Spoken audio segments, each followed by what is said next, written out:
తమిళనాడు ముఖ్యమంత్రి దళపతి విజయ్ కేబినెట్ విస్తరణతో సరికొత్త రాజకీయాన్ని ఆవిష్కరించారని ప్రశంసలు అందుకుంటున్నారు. ఈ నెల 10న ముఖ్యమంత్రిగా ప్రమాణ స్వీకారం చేసిన విజయ్ తనతో పాటు మరో 9 మందితో మంత్రులతో ప్రమాణ స్వీకారం చేయించగా తాజాగా 23 మందికి అవకాశం ఇచ్చారు.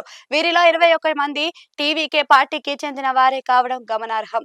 వీరంతా తొలిసారిగా ఎమ్మెల్యేలుగా గెలవడం ఒక విశేషమైతే మొత్తం మంత్రివర్గంలో 31 మందికి ఇంతకు ముందు ప్రభుత్వ పరంగా ఎలాంటి అనుభవం లేకపోవడం ప్రత్యేకంగా చెబుతున్నారు.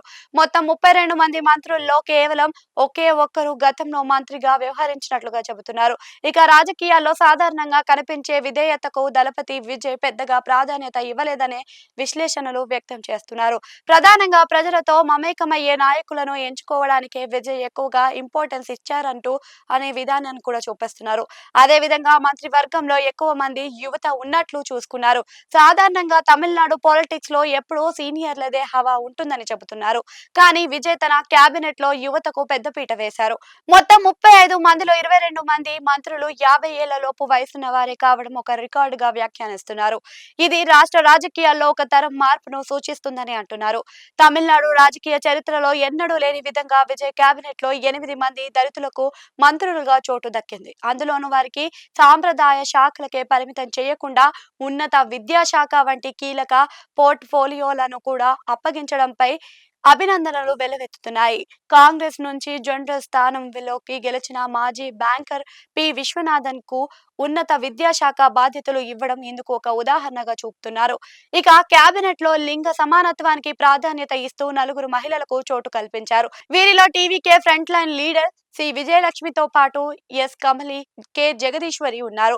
విజయ్ కేబినెట్ లో ఎక్కువగా రవాణా శాఖ చేపట్టిన తమిళన్ పార్థిబన్ అందరి దృష్టిని ఆకర్షిస్తున్నారు. ముఖ్యమంత్రి విజయ్ కి వీరాభిమాని అయిన తమిళన్ పార్థిబన్ కూడా వృత్తిరీత్యా ఎలక్ట్రీషియన్. ది గోట్ సినిమాలో ట్రాఫిక్ పోలీస్ గా చిన్న పాత్ర పోషించారు.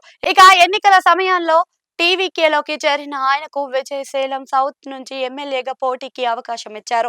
మంచి మెజారిటీతో ఎమ్మెల్యేగా గెలిచిన పార్థిబన్ కు ఏకంగా మంత్రిగా ఎంపిక చేయడమే కాకుండా ఏకంగా రవాణా శాఖ పగ్గాలు అప్పగించి విజయ్ అందరినీ ఆశ్చర్యపరిచారు. అదేవిధంగా తుత్తుకుడి నుండి ఎమ్మెల్యేగా గెలిచిన మరో సినీ నటుడు ఏ శ్రీనాథ్ కి కూడా మంత్రిగా అవకాశం ఇచ్చారు. ఈయన సీఎం విజయ్ కు దశాబ్ద కాలంగా అత్యంత సన్నిహితుడుగా ఉన్నారు. ఇలా వారసత్వ రాజకీయాలకు తావు లేకుండా ఎలక్ట్రీషియన్లు, బ్యాంకర్లు, యువకులు, సామాజిక పోరాటాల నుండి వచ్చిన వారికి అధికారం పంచడం ద్వారా విజయ్ తన తమిళగా వెట్రి కజగం సిద్ధాంతాన్ని మాటల్లోనే కాదు చేతల్లో నిరూపించారని విశ్లేషకులు భావిస్తున్నారు.